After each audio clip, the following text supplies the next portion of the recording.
ഉപതെരഞ്ഞെടുപ്പ് കഴിഞ്ഞതോടെ മുന്നണികൾ ഭീതിയിലാണ്. കൂട്ടിക്കിഴിച്ച് വോട്ട് പരിശോധിക്കുകയാണ് മുന്നണികൾ. ഇതുവരെ കാണാത്ത രീതിയിലുള്ള ഇഞ്ചോടിഞ്ച് പോരാട്ടത്തിനാണ് ചേലക്കര സാക്ഷ്യം വഹിച്ചത്.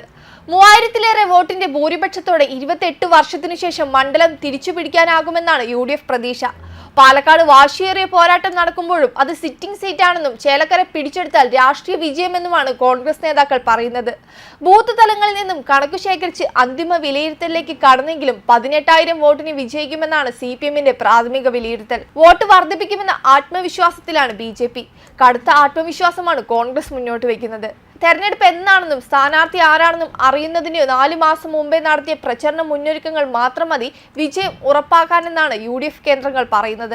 തെരഞ്ഞെടുപ്പ് കഴിഞ്ഞ് നടത്തിയ അവലോകനത്തിൽ UDF സ്ഥാനാർത്ഥി രമ്യ ഹരിദാസ് നല്ല ഭൂരിപക്ഷത്തിൽ വിജയിക്കുമെന്നാണ് വിലയിരുത്തിയത്. ഭരണവിരുദ്ധ വികാരം അലയടിക്കുന്നുണ്ടെന്നും അതെല്ലാം UDF-ന് അനുകൂലമാണെന്നുമാണ് കരുതുന്നത്. അതിലുപരിയായി മണ്ഡലത്തിൽ പുതുതായി ചേർത്ത വോട്ടുകൾ തങ്ങൾക്ക് അനുകൂലമാകുമെന്നും UDF ഉറപ്പിക്കുന്നുണ്ട്.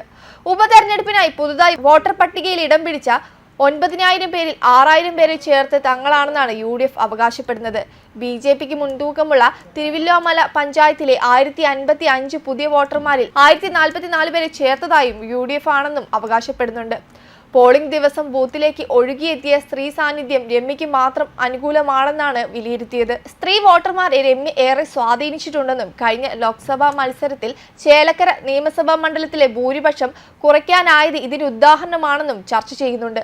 വയനാട് ലോക്സഭാ മണ്ഡലത്തിലെയും ചേലക്കര നിയമസഭാ മണ്ഡലത്തിലെയും വോട്ടെടുപ്പ് അവസാനിച്ചപ്പോൾ വയനാട് പോളിംഗ് ശതമാനത്തിൽ കുറവാണ് രേഖപ്പെടുത്തിയത്. ഇരു മണ്ഡലങ്ങളിലെയും വോട്ടർമാരുടെ സമീപനമായിരുന്നു വോട്ടിംഗ് ശതമാനം കുറയാനുള്ള കാരണം.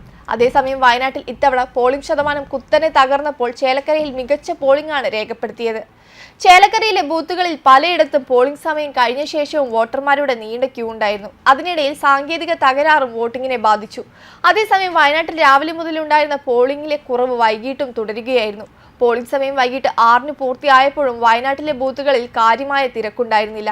വൈകിട്ട് 6:40 വരെ തെരഞ്ഞെടുപ്പ് കമ്മീഷന്റെ അന്തിമ കണക്കനുസരിച്ച് വയനാട്ടിൽ 64.53% പോളിംഗ് രേഖപ്പെടുത്തിയത്.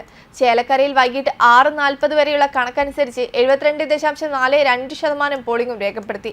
കൂടാതെ പോൾ ചെയ്ത വോട്ടുകളുടെ എണ്ണം വലിയ രീതിയിൽ തന്നെ ചേലക്കരയിൽ ഉയർന്നിട്ടുണ്ട്. 2021-ലെ നിയമസഭാ തെരഞ്ഞെടുപ്പിൽ പോൾ ചെയ്ത വോട്ടുകളുടെ എണ്ണം മറികടന്നാണ് പുതിയ റെക്കോർഡ് കുറിച്ചത്.